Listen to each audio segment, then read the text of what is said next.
Bismillahirrahmanirrahim. Assalamu alaikum. Today we are gonna discuss about the reproduction and development in the birds. Sexual activities जो birds की जितना उनको keenly और detail में closely observe किया गया है, कोई और एनिमल का ग्रुप जो है इतना डिटेल में ऑब्जर्व नहीं किया गया। इन एक्टिविटीज़ के अंदर अगर हम देखें कौन कौन सी सेक्शुअल एक्टिविटीज़ हो सकती हैं, लाइक इस्टेब्लिशिंग टेरिटरीज़ के वो अपना एक इलाका इस्टेब्लिश कर लेते हैं कि ये हमारी टेरिटरी है, ठीक है। And then finding mates for their मतलब partners, and then construction of the nest यानी घोंसले वगैरह बनाना, और उसके बाद एग्स को इंक्यूबेट करना पर्टिकुलर रेलिवेंट होता है अपनी स्पीशी टू स्पीशी, और इसके अलावा फीडिंग दी यंग वंस। ये तमाम जो हैं एक्टिविटीज़ ये सेक्शुअल एक्टिविटीज़ के अंदर आ जाती हैं। इनको बहुत डिटेल के अंदर स्टडी किया गया। बर्ड्स तमाम के तमाम ओविपेरस होते हैं, और इसमें जो गोनेट्स की लोकेशन का अगर जिक्र किया जाए तो वो डॉर्सली लोकेटेड होते हैं एब्डोमिनल में, just near to the next to the kidneys. और अगर हम टेस्टिस की बात करते हैं तो वो पेयर्ड होते हैं, और इसके अलावा वो कॉइल्ड ट्यूब्यूल्स होती हैं वैसा डिफरेंशिया वो कंडक्ट करते हैं स्पर्म्स टू द क्लैका।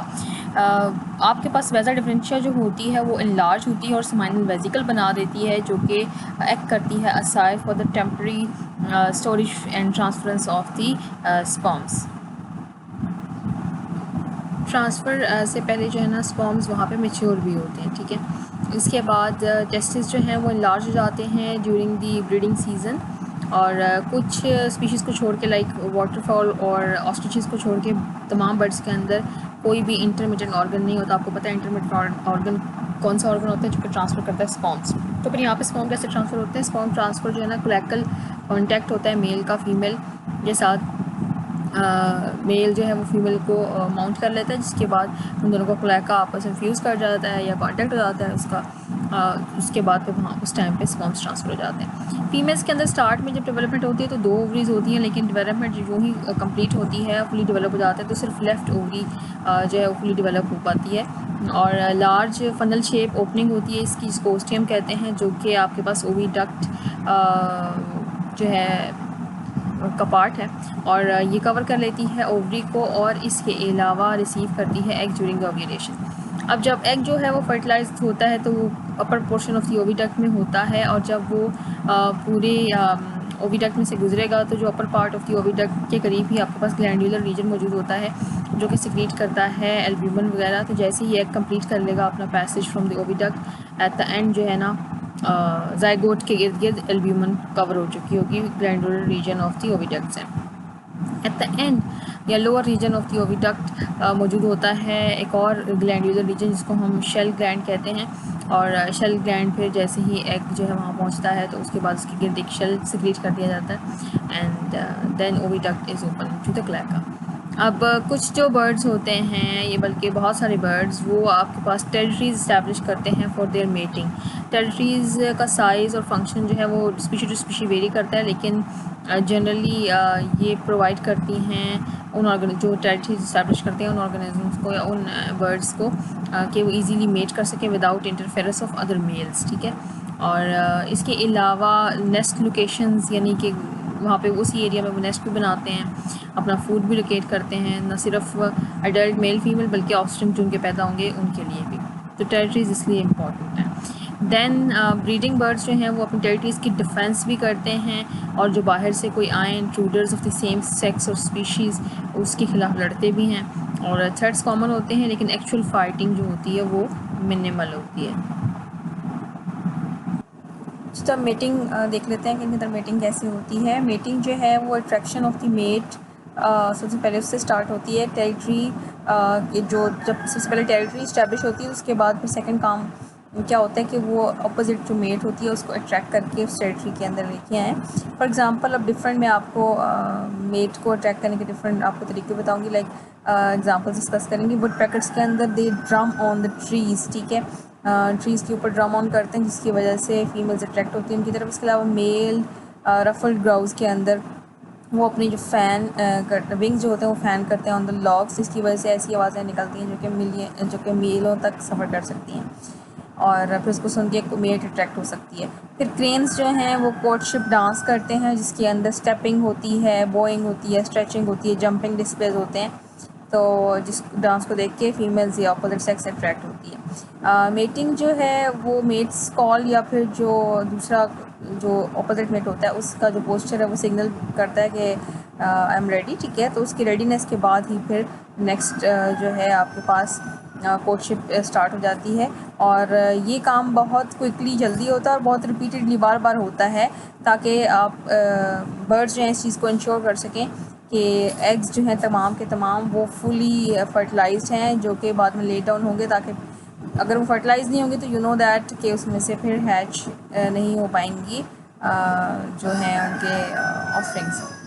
नेक्स्ट हम देख लेते हैं बर्ड्स की कुछ बिहेवियर्स। कुछ बर्ड्स जो होते हैं, बल्कि most of the birds are monogamous, ठीक है। Most of the birds are monogamous. Monogamous क्या होती है कि single male pairs with a single female, ठीक है, ब्रीडिंग सीजन के दौरान। बल्कि कुछ बर्ड्स तो ऐसे होते हैं जिनके अंदर लाइफ टाइम के लिए पेयरिंग होती है, लाइक स्वॉन्स एंड गीज, तो वहाँ पे वो लाइफ टाइम के लिए पेयरिंग होती है। अब फ्रीक्वेंट मेटिंग जब होती है, जिसकी वजह से, अगर लाइफ टाइम पेयरिंग की बात कर रही हूँ मैं, तो बार बार वो ही मेट करेंगी, जिसकी वजह से उनमें स्ट्रॉन्ग बॉन्ड डेवलप हो जाता है। मोनोगैमी जो है वो आपके पास कॉमन है, जहाँ पर रिसोर्सेज वाइडली और इवनली डिस्ट्रीब्यूटेड हैं, क्योंकि बर्ड्स कंट्रोल नहीं कर सकते रिसोर्सेज के ऊपर। और मोनोगैमी जो है एडवांटेजियस है, इसका फ़ायदा है बिकॉज दोनों पेरेंट्स इन्वॉल्व होते हैं नेस्ट बिल्डिंग में और यंग्स की केयर में। अगर एक जो पेरेंट है वो आपके पास इंक्यूबेट कर रहा है एग्स को, ये जिस तरह अक्सर फीमेल बैठती है, ठीक है, और बच्चों को प्रोटेक्ट कर रहा है, दूसरा जो है उस टाइम पे फूड सर्च करके लाएगा, लाइक मेल वगैरह, ठीक है। तो यहाँ पे दोनों भी ये पार्ट काम कर सकते हैं। अच्छा, इसके बाद नेक्स्ट जो बिहेवियर उनके अंदर है वो है पोलीगैमी का। अब जो पोलीगैमी होती है, कुछ बर्ड्स पोलीगैमस भी होते हैं कि उसमें एक मेल एक से ज़्यादा फीमेल्स के साथ मेट करता है, और जो फीमेल्स होती हैं वो एग्स और जो चिकन्स होती हैं उसकी प्रोटेक्शन में रोल प्ले कर रही होती हैं। अच्छा जी, पोलीगैमी जो है वो ऐसी जगहों पर ज़्यादा डिपेंड करती है, लाइक यहाँ पर जैसे बताया गया है कि जहाँ पर हैचलिंग्स जो होती हैं, ये जो बच्चे निकलते हैं, नए बच्चे जो उनके होते हैं, वो लेस डिपेंडेंट होते हैं पेरेंट्स के ऊपर, या फिर ऐसी सिचुएशन में जहाँ पर पैची रिसोर्स डिस्ट्रीब्यूशन होती है छोटे एरिया के अंदर, लाइक प्रेरीज चिकन जो हैं वो आपके पास पोलीगैमस होती हैं, जहाँ पे मेल डिस्प्ले करते हैं in the groups called leks, यानी कि प्रेरी चिकन के जो ग्रुप्स होते हैं उनको लेक्स कहते हैं। और प्रेरी चिकन लेग्स जो हैं, मेल जो है वो सेंट्रल पोजीशन रखता है और आपके पास प्रेफर करता है to attract majority of the females. ये यहाँ पे आपको फिगर में एक मेल आपके पास ग्रेटर प्रेरी चिकन जो है ना, आपके पास टम्पैंकस क्यूपिडो दिखाया हुआ, जो कि डिस्प्ले कर रहे हैं इन लेग, ठीक है। और इस तरीके से बहुत सारी फीमेल्स जो हैं एट ए टाइम उनके साथ ये मेटिंग करता है। जी जी, बिल्कुल ऐसे ही जैसे हमने पोलीगैमी पढ़ी है, ऐसी कुछ स्पीशीज़ जो होती हैं, अ फ्यू स्पीशीज़ वो पोलीएंड्रस भी होती हैं, जिसमें एक फ़ीमेल जो है वो मोर देन वन मेल से मेट करती हैं। For example spotted sand pipers जो होती हैं, उसके अंदर फ़ीमेल जो है उसका साइज़ लार्जर होता है दैन द मेल्स, और वही इस्टेब्लिश करती है आपके पास टेरिटरी भी, और उसको डिफेंड भी वही करती है। और वो एग्स हर मेल के लिए जो है ना दे ले एग्स, और वो मेल्स को ये ट्रैक करते हैं to build the nest in their territory. और अगर मेल की टांगें वगैरह लूज़ कर जाएँ, या फिर मेल जो है ना किसी भी वजह से अपना सही काम परफॉर्म नहीं कर पा रहा, ठीक है, तो क्या होगा, वो उसको रिप्लेस कर देंगे किसी और मेल के साथ। पोलीएंड्री जो है वो रिज़ल्ट उसके नतीजे में आपके पास it's results in the production of more eggs, ठीक है, ज़्यादा से ज़्यादा एग्स प्रोड्यूस होंगे मोनोगैमस की निस्बत। और ये सोचा समझा जाता है, और बहुत ज़्यादा फ़ायदेमंद समझा जाता है इसको, ख़ासकर जब फूड जो है प्लेंटीफुल हो, लेकिन प्रीडेशन, शिकार वगैरह की वजह से या दूसरे ख़तरात की वजह से जो है ना यंग वंस के बड़े होने के चांसेस बहुत कम हों, तो उस टाइम पे पोलीएंड्री को ज़्यादा प्रेफर किया जाता है इन सम बर्ड स्पीशीज़। अब नेस्ट कंस्ट्रक्शन को देख लेते हैं। नेस्ट कंस्ट्रक्शन जो होती है यूजुअली वो पेयर फॉर्मेशन पहले होती है, जोड़ा पहले बनता है, उसके बाद फिर नेस्ट बनाया जाता है। और फीमेल के अंदर मोस्टली टेंडेंसी है, कुदरती तौर पे इंस्टिंक्टिव बिहेवियर है कि वो नेस्ट फॉर्मेशन स्टार्ट करती है मोस्टली, लेकिन exceptional cases are always there, और कुछ में दोनों करते हैं और कुछ में सिर्फ मेल करते हैं, लेकिन फीमेल में टेंडेंसी ओवरऑल देखी जाए तो ज़्यादा पाई जाती है। कुछ बर्ड्स जो होते हैं वो बिल्कुल घोंसला नहीं बनाते हैं, लाइक एम्परर पेंगुइन्स जो हैं वो बर्फ़ के ऊपर ही, स्नो के ऊपर ही अंटार्कटिका में कर रहे होते हैं ब्रीडिंग, तो वहाँ पे क्योंकि नेस्टिंग मटेरियल कोई नहीं होता, तो फिर क्या करते हैं, अपने पाँव के ऊपर जो उनके वेब फीट होते हैं ना, उसके ऊपर ही एग रख के, और अपने उसको जो बेली या एब्डोमेन की जो स्किन होती है उसके अंदर छुपा लेते हैं, टक कर लेते हैं, तो वो अपने पाँव के ऊपर रख कर ही उसको वहाँ पर उसकी इंक्यूबेशन होती है।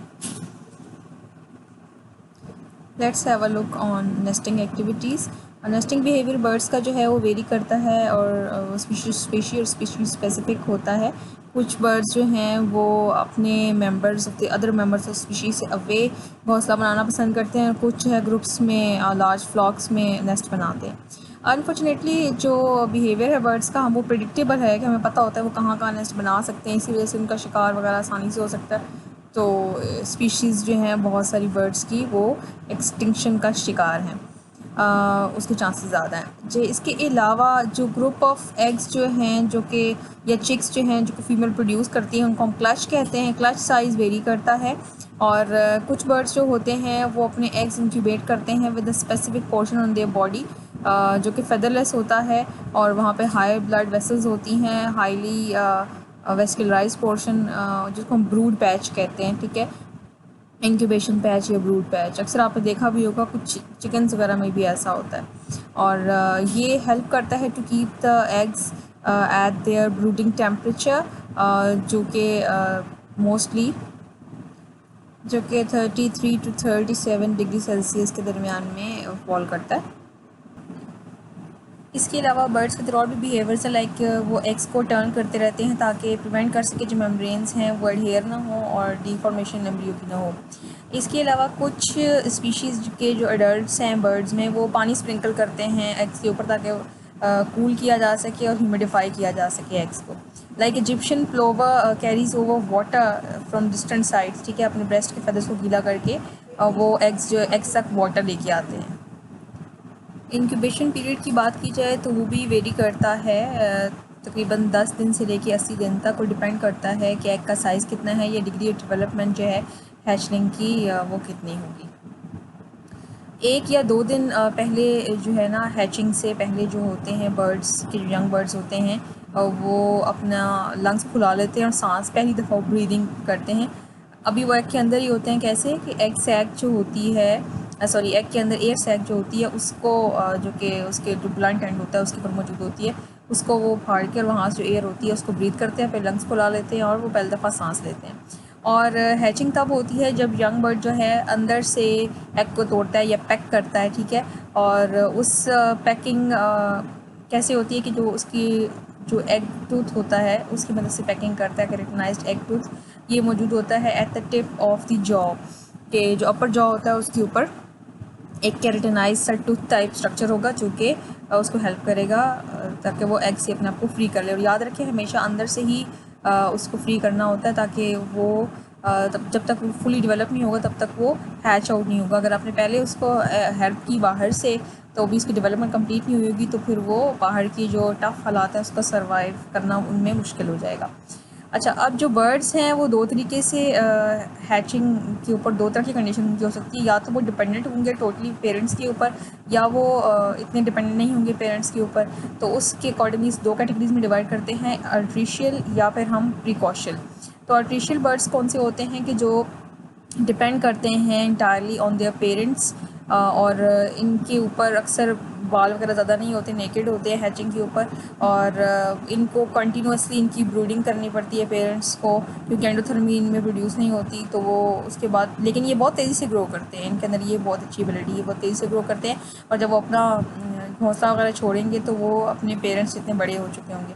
लाइक एग्जांपल इसमें आप स्टडी कर सकते हैं अमेरिकन रॉबिन्स की, जो कि 4 से 6 ग्राम होता है जब वो हैच होता है, लेकिन 13 दिन के अंदर अंदर यानी with in the time of the 2 weeks वो 57 ग्राम्स तक ग्रो कर जाता है। प्रिकॉशल कंडीशन जो है इसके अंदर यंग वंस जो होते हैं वो अलर्ट होते हैं, लाइवली होते हैं, हैचिंग के ऊपर चलना फिरना शुरू कर देते हैं, उनके ऊपर डाउन होती है यानी फेदर्स वगैरह बारीक से जो होती हैं डाउन मौजूद होती है, वॉक, रन, स्विम और फीड देमसेल्व्स। पेरेंट्स में से एक कोई मौजूद रहेगा, मोस्टली फीमेल्स मौजूद रहती हैं, लेकिन मेल्स भी हो सकते हैं, डिफरेंट बर्ड्स में डिफरेंट होता है। लाइक चिकन्स में अगर आप देखते तो फीमेल्स रहती हैं जो कि उनको लीड करती हैं, फूड की तरफ लेके जाती हैं और शेल्टर की तरफ लेके जाती हैं। अच्छा, जो यंग आर्टिफिशियल आपके पास बर्ड्स होते हैं उनकी एपेटाइट बहुत ज़्यादा ह्यूज होती है, ठीक है, इसी वजह से एक या दोनों पेरेंट्स को हमेशा वो फूड लाने के लिए बिज़ी रखते हैं और तकरीबन वो एक दिन में अपने बॉडी के वज़न जितना जो है ना खाना खा सकते हैं। और एडल्ट जो हैं वो क्या करते हैं, या तो वो दाना वगैरह या जो भी सूनियाँ वगैरह या वटेवर इस तरह की चीज़ें कैटरपिलर्स वगैरह वो उठा के या तो लेके आएंगे अपनी चोंच में घोंसले तक, या फिर अगर वो दूर से ला रहे हैं तो वो उसको अपने क्रॉप में स्टोर कर लेंगे और रीगर्जिटेट करेंगे अपने क्रॉप से या एसोफेगस से दोबारा दाने अपने स्टमक से निकाल के अपने बच्चों को, स्टमक तो नहीं क्रॉप से निकाल के अपने बच्चों को खिलाएंगे। अब जो वोकल सिग्नल्स होते हैं, कलर पैटर्न्स होते हैं ऑन द बिल्स और दी थ्रॉट्स ऑफ द एडल्ट, वो इनिशिएट करते हैं फीडिंग रिस्पॉन्सेज यंग के अंदर। इसी तरीके से पेरेंट्स भी इंस्टिंक्टिवली फीड करते हैं, जो है ना वो आपके पास गैपिंग माउथ्स और डिफरेंट हैचलिंग के ब्राइटली कलर्ड्स होते हैं माउथ के जो पैटर्न्स होते हैं, लाइनिंग होती है उसके ऊपर स्पॉट्स होते हैं जो कि पेरेंट्स की तवज्जो अट्रैक्ट करते हैं। अक्सर आपने देखा होगा चिड़ियों की जो लाइनिंग होती है चोंच की वो थोड़ी सी येलोइश होती है, उसके ब्राइट माउथ्स होते हैं ताकि वो पेरेंट्स वो मुँह खोल खोल के पेरेंट्स से मांग रहे होते हैं और वो पेरेंट्स फिर उनको लाला के चीज़ें फूड देते हैं। तो जो फर्स्ट हैच यंग वन होगा उसको पहले फीड कराया जाता है। उसकी डिफरेंट रीज़न है, एक तो वो बहुत बड़ा होगा सबसे और अपनी गर्दन जो है ना आराम से स्ट्रेच कर लेगा, जिसकी वजह से वो बाकी जो उसके इर्द गिर्द बहन भाई होंगे उनसे ज़्यादा अच्छे तरीके से फूड ग्रैस्प कर लेगा पेरेंट्स से। अच्छा, जब लाइफ स्पैन की जिक्र करते हैं बर्ड्स की तो वो बहुत कम होती है, शॉर्ट होती है, ब्रीफ होती है। तकरीबन 50% ऑफ बर्ड्स जो हैं जो एग्स लेट डाउन किए जाते हैं वो घोंसला छोड़ देते हैं। और अगर इनको कैप्टिविटी में रखा जाए, यानी अगर आप पालें और इनको प्रॉपर वैक्सीन वगैरह दें और प्रेडेटर से बचाएं, फूड भी इनको प्रॉपर मिल रहा है, तो 10 से 20 साल तक ये ज़िंदा रह सकते हैं, इनका स्पैन हो सकता है। लेकिन नेचुरल लॉन्गेविटी जो है ना मच शॉर्टर है कुदरती तौर पर, क्योंकि इनको बहुत सारी क्लैमिटीज़ का सामना करना पड़ता है, तो इस वजह से इनकी जो नेचुरल लाइफ स्पैन है वो कम है। अमेरिकन रॉबिन की अगर लाइफ स्पैन देखें तो 1.3 ईयर्स है। इसके अलावा एवरेज ब्लैक कैप चिकाडी की अगर आप देखें तो 1 साल की उम्र होती है। मोर्टेलिटी मोस्टली जो पहला साल होता है उसमें ज़्यादा उसका रेट हाई है, बिकॉज प्रीडेटर्स भी होते हैं और इंक्रीमेंट टू द वेदर जो है ना वेदर की चेंजेस काफ़ी ज़्यादा होती हैं, तो उसको टैकल इतने अच्छे तरीके से नहीं कर पाते। तो चलते जी नेक्स्ट टॉपिक की तरफ, माइग्रेशन एंड नेविगेशन। तकरीबन 20 सदियाँ जो है ना पहले एरिस्टोटल ने डिस्क्राइब कर दिया था कि बर्ड्स जो है माइग्रेट करते हैं, एस्केप को हो जाते हैं बेसिकली वो विंटर के अंदर और समर की हीट में। और लेकिन उसको सही तरीके से पता नहीं था माइग्रेशन का, तो उसने मिस्टेकन इंप्रेशन ले लिया था कि जो बर्ड्स हैं वो डिसअपीयर हो जाते हैं विंटर्स में, हाइबरनेशन हो जाती है उनकी, या वो समटाइम वो एक स्पीशीज़ दूसरी स्पीशी में तब्दील हो जाते हैं। तो हमें पता है कि ऐसा नहीं होता। टुडे वी नो दैट कि बर्ड्स जो हैं माइग्रेट करते हैं लॉन्ग डिस्टेंसेस में, और मॉडर्न जोलॉजिस्ट जो हैं वो स्टडी करते हैं आपके पास टाइमिंग ऑफ माइग्रेशन, कब वो माइग्रेट करेंगे, स्टिमुलाई ऑफ माइग्रेशन के क्यों माइग्रेट करेंगे, physiological changes during migration, migration के दौरान उनकी फिजियोलॉजिकल चेंजेस कौन कौन सी आती हैं, और इसके अलावा कौन कौन सी रूट्स को फॉलो करते हैं माइग्रेशन के दौरान, और ये नेविगेट कैसे करते हैं। इतने बड़े बड़े डिस्टेंसेस होते हैं, expenses of land and water होता है, तो ये इनको डायरेक्शन कैसे मिलती है। तो ये बेटे basically timing, stimuli, physiological changes in the body during the migration and migration routes and navigation, ये जो है ना 4-5 पॉइंट्स जो है ना ये मॉडर्न जोलॉजिस्ट लाजमी स्टडी करते हैं बर्ड्स की माइग्रेशन स्टडी करते हुए। तो बेसिकली माइग्रेशन है क्या? Migration refers to the periodic round trips between the breeding and non breeding areas, कि एक ब्रीडिंग एरिया होगा एक नॉन ब्रीडिंग एरिया होगा, तो पीरियोडिकल यानी हर टाइम गैप के बाद वहाँ पे वो उनका जो चक्कर होगा उन दोनों के दरमियान में, उसको हम कहेंगे माइग्रेशन के माइग्रेट। ज़्यादातर जो माइग्रेशन होती हैं वो एनुअल होती है, सालाना बुनियाद पर होती हैं, और मोस्टली उसमें नेस्टिंग एरियाज़ जो होते हैं वो आपके पास नॉर्दर्न रीजन्स में होते हैं, और जो विंटरिंग ग्राउंड्स होते हैं जहाँ पर उन्हें विंटर गुजारनी होती है वो साउथ में होते हैं बेसिकली। तो माइग्रेशन जो है वो ऐसी स्पीशीज़ में ज़्यादा प्रोनाउंस होती है जो कि नॉर्दर्न हेमिस्फीयर में होती हैं, क्योंकि तकरीबन 70% जो अर्थ का जो लैंड है वो आपके पास नॉर्दर्न हेमिस्फीयर में है, तो उनके अंदर ज़्यादा प्रोनाउंस होती हैं माइग्रेशंस। अच्छा जी, माइग्रेशंस जो हैं वो occasionally east west involve movement जो होती है ईस्ट वेस्ट से वो कम ही इन्वॉल्व होती है, ज़्यादातर ये नॉर्थ साउथ होती है, जिसकी रीज़न भी मैंने बता दी, 70% जो अर्थ लैंड है वो नॉर्थ साउथ होती है, लेकिन ईस्ट वेस्ट भी होती हैं लेकिन बहुत कम होती है, ओकेजनली होती हैं। और माइग्रेशंस जो हैं आपके पास वो ज़्यादातर की जाती हैं कि क्लाइमेटिक एक्सट्रीम्स को अवॉइड किया जाए, इसके अलावा सिक्योर किया जाए अच्छा खासी अमाउंट में फूड, शेल्टर और स्पेस वगैरह पूरे साल उनको ये चीज़ें दस्तियाब हैं, तो इसलिए वो माइग्रेट करते हैं बर्ड्स। ये रीज़न है बेसिकली, ठीक है। सकती है। अगर आपसे पूछें कि वाई बर्ड्स डू माइग्रेट, तो आप बताओगे to avoid the climatic extremes and to secure the adequate food, shelter and space throughout the year. Then birds migration जो है वो किस मतलब उनकी कौन सी ऐसी स्टिमुलाई होती हैं, तो आप बता सकते हो कि वो माइग्रेट करते हैं specific species specific physiologic conditions के रिस्पांस में।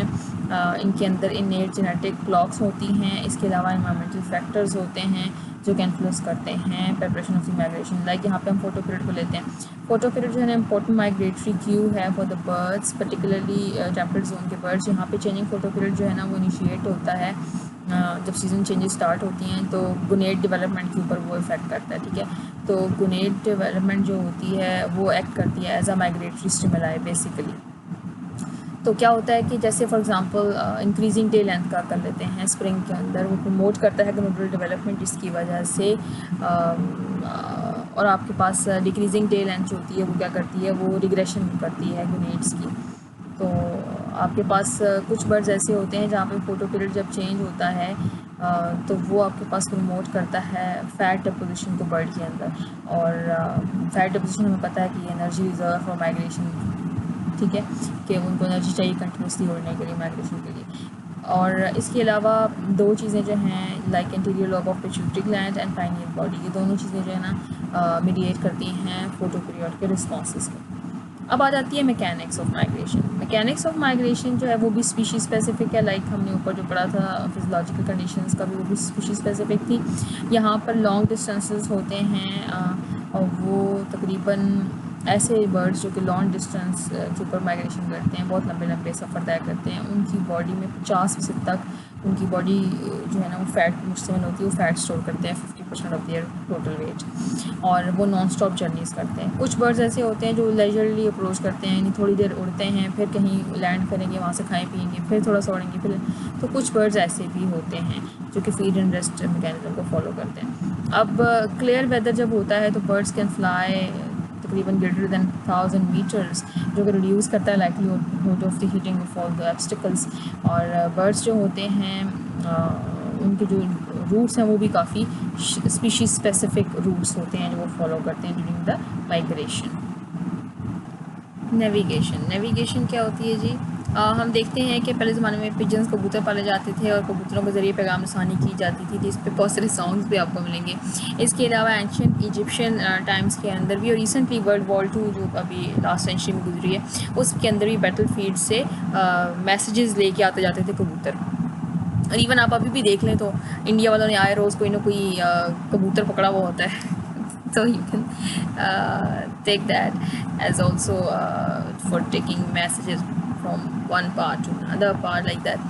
तो बर्ड्स जो हैं वो दो तरह की नेविगेशन जो है वो इस्तेमाल कर रहे होते हैं बेटे। एक तो होता है आपके पास रूट बेस्ड नेविगेशन, ठीक है, which involves keeping track of the landmarks and visual और ऑडिटरी, यानी कि वो उसका रिकॉर्ड रखते हैं कि जिस रास्ते से वो गुजर के जा रहे हैं। रूट बेस्ड नेविगेशन उनकी होती है जी। तो वो क्या जो उन्होंने याद रखा होता है सारे लैंडमार्क्स, उनको वो रिवर्स कर लेते हैं ताकि वो रिटर्न बैक हो सकें अपनी ओरिजिनल जो यहाँ डेस्टिनेशन से जहाँ से वो आए थे। इसके अलावा सेकंड जो टाइप है that is location based navigation. ये बेस करती है establishing the direction of the destination from information available in the journey's origin sites of origin. Like use of sun compass के साथ करेंगे, ये कैलेस्टियल की यूज़ करेंगे, या फिर अर्थ के मैग्नेटिक फील्ड के को यूज़ करते हुए ये मूव करेंगे। लोकेशन बेस्ड नेविगेशन, ठीक है। नेक्स्ट जो हम चीज़ यहाँ पे देखेंगे कि कैसे ये जो सोलर कंपस या सन कंपस को कैसे इस्तेमाल करते हैं। तो बर्ड्स की जो लेंसेज होते हैं बेटे वो ट्रांसपेरेंट होते हैं, तो यूवी लाइट, अल्ट्रावायलेट रेज, और उनके जो फोटो रिसेप्टर होते हैं वो अल्ट्रावायलेट रेज को रिस्पॉन्ड करते हैं और अलाउ करते हैं बर्ड को कि वो ओरिएंट कर सकें even during the cloudy days as well. ये जो ओरिएंटेशन होती है यूवी लाइट के अकॉर्डिंगली, इसको हम कहते हैं सन कंपस, ठीक है जी। अब सन जो मूव करता है वो स्काई, वो हमें पता है सनराइज़ करता है, सनसेट करता है, तो बर्ड्स इस्टेब्लिश कर लेते हैं कुछ क्लॉक्स, इंटरनल क्लॉक्स। लाइक उनको पता होता है कि सन कहाँ से निकलेगा, ईस्ट, वो जहाँ से निकलेगा वो ईस्ट होगी, और दिन के टाइम वो सर के ऊपर होगा, ओवरहेड होगा, और सेट कहाँ पे होगा, वेस्ट के ऊपर। तो डायरेक्शन वो ऐसे इस्टेब्लिश कर लेते हैं। लेकिन biological clocks of migratory birds को हम ऑल्टर भी कर सकते हैं, लाइक अगर उनको लैब में रखें, लेबॉर्ट्री में रखें, और बर्ड्स रेडी होते हैं नॉर्थवर्ड माइग्रेशन के लिए, अगर उनको हम लेबॉर्ट्री में रखते हैं और लेबॉर्ट्री सनराइज़ उनको हम प्रोवाइड करते हैं तो क्या होगा, और उसके बाद उनको हम छोड़ देते हैं नेचुरल सनराइज़ के अंदर, तो जब वो रिलीज़ होंगे तो वो नेचुरल लाइट कंडीशंस के अकॉर्डिंगली मूव करेंगे। They fly in a direction that perceive to be north, उनको पता है नॉर्थ है लेकिन actually that is the north west, क्योंकि लेबॉर्ट्री में थोड़ा बहुत उनको उसका इफेक्ट था। अच्छा जी, अब हम देखते हैं नाइट माइग्रेटर्स भी कुछ होते हैं जो कि ओरिएंट कर सकते हैं यूजिंग द सन। अब रात के टाइम कैसे, वो बेटे सनसेट के अकॉर्डिंगली डायरेक्शन को मुतय्यन कर लेते हैं अपने लिए। अच्छा जी, सेकंड जो क्यूज़ हैं लाइक टेरेस्ट्रियल क्यूज़, यानी कि सितारे वगैरह जो है सूरज के अलावा वो भी नेविगेशन के लिए इस्तेमाल किए जाते हैं। इंसान को पता है कुतुब शुमाली के ऊपर जो है ना नॉर्थ स्टार जो होता है जो कि लाइन अप होता है with the axis rotation of the earth, और एंगल जो है between the north star and horizon जो है वो डिक्रीज़ होता जाएगा जो जो आप ख़त इस्तिवा इक्वेटर की तरफ मूव करते जाएंगे। तो बर्ड्स इस तरह की इन्फॉर्मेशन को यूटिलाइज़ करते हैं for the navigation and to determine the latitude. अच्छा, बर्ड्स जो हैं आपके पास अगर उनको लैब के अंदर रख के एक्सपेरिमेंटली अगर प्लानिटेरियम प्रोवाइड किया जाए आर्टिफिशियल आसमान और वो सारे स्टार्स वगैरह को एक दिखाया जाए उसकी छवि वगैरह, तो उनकी जो ओरिएंटेशन है उन पिंजरों के अंदर रखे हुए ही वो उनकी तब्दील की जा सकती है। ठीक है जी, तो it means they took direction from that as well. तो ये एक्सपेरिमेंटली प्रूव्ड है। अच्छा जी, अब हम देख लेते हैं कुछ जो जोलॉजिस्ट हैं वो काफ़ी अरसे तक इस बात को मानते रहे हैं और ये बात सच भी है कि मैग्नेटिक कंपासेस को यूज़ करते हैं आपके पास जो बर्ड्स होते हैं, क्योंकि हमें पता है अर्थ का एक मैग्नेटिक फील्ड होता है और इस तरह वो अपनी डायरेक्शन को डिटरमिन करते हैं। डायरेक्ट एविडेंस जो है आपके पास मैग्नेटिक कंपास का वो अभी जो है अनकवर्ड हो चुका है। मैग्नेट्स थोड़े स्ट्रिप किए थे उन्होंने, हेड ऑफ द पिजन के साथ अटैच कर दिए थे, जिसकी वजह से देखा था कि वो डिसऑरेंट हो गए थे अपनी पोजीशन से उन मैग्नेट के इफेक्ट की वजह से। दिस प्रूव्स दैट वो नेचुरल जो अर्थ का जो है मैग्नेटिक फील्ड उसके अकॉर्डिंगली मूव करते हैं। अच्छा, अब यूरोपियन रॉबिन्स जो हैं या कुछ नाइट माइग्रेटर्स जो हैं द गार्डन वॉबलर्स, ये ओरिएंट करते हैं पोजीशन तब्दील करते हैं using the earth's magnetic field. और अभी तक हमें मतलब सही क्यों नहीं मिला कि आपके पास कोई ऐसे पर्टिकुलर रिसेप्टर्स हैं जो कि मैग्नेटिक फील्ड को डिटेक्ट करते हैं, ऐसे कोई नहीं मिले। कुछ रिपोर्ट्स ऐसी मिली हैं कि मैग्नेटिक आयरन या मैग्नेटाइट मौजूद हो सकता है इन द हेड या neck region of the pigeons, लेकिन उससे हमें clear cut understanding of magnetic compasses नहीं मिलती। कुछ ऐसे एक्सपेरिमेंट भी परफॉर्म किए गए हैं लेकिन वो एक्सपेरिमेंट भी नाकाम हुए हैं, जिसमें डेमोन्स्ट्रेट करने की कोशिश की गई कि मैग्नेटिक प्रॉपर्टीज़ जो है ना इन रीजन्स की हेड और गर्दन वगैरह की कोई मैग्नेटिक प्रॉपर्टीज़ हों, लेकिन उसका रिजल्ट जो है कुछ भी नहीं मिला, वो फेल्ड एक्सपेरिमेंट हुए हैं। मैग्नेटिक आयरन जो है वो बहुत सारे बैक्टीरिया में भी मिला है और भी एनिमल टिश्यू से मिला है, लेकिन क्लियरली उसकी एसोसिएशन विद मैग्नेटिक सेंस के साथ अभी तक रिलेट नहीं कर पाई रिसर्चेस।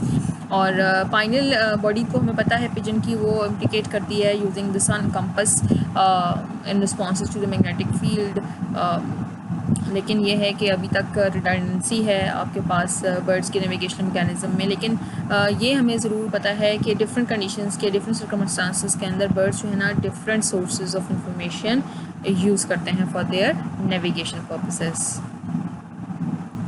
तो बेटे इसी के साथ आपका जो चैप्टर है वो ख़त्म पजीर होता है। आपने देखा कि हमने एवोल्यूशनरी पर्सपेक्टिव की बात की, फाइलोजेनेटिक रिलेशनशिप्स की, एंशिएंट बर्ड्स को हमने डिस्कस किया, एवोल्यूशन ऑफ द फ्लाइट को देख लिया, डाइवर्सिटी ऑफ मॉडर्न बर्ड्स देख लिया, क्लासिफिकेशन देखी इसमें हमने।